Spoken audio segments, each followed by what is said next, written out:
আসমানিরে দেখতে যদি তোমরা সবাই চাও, রহিমউদ্দিনের ছোট্ট বাড়ি রসুলপুরে যাও। পল্লীকবি জসীমউদ্দিনের সেই বিখ্যাত কবিতায় উঠে আসা রসুলপুর গ্রাম।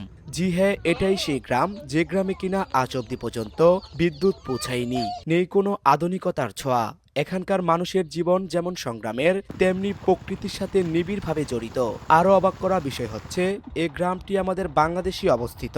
প্রথমবার গিয়েছিলাম ইমতিয়াজ উদ্দিন বাবুল ভাইয়ের সাথে, আমি আর কৌশিক ভাই, উত্তর অঞ্চলে। আর এই রসুলপুর গ্রামটি অবস্থিত গাইবান্ধা জেলার ফুলছড়ি উপজেলার বালাসীঘাটের যমুনা নদী পেরিয়ে দুর্গম চর এলাকায়।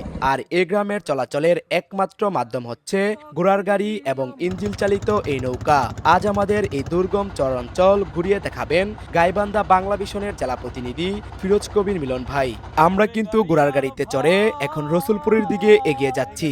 এদিকে খরা মৌসুম হলেই এক টুকরো মরুভূমিতে রূপান্তরিত হয় এই গ্রাম। ছোট্ট এই গ্রাম রসুলপুর প্রায় 40 থেকে 45টি বাড়ি নিয়ে গঠিত।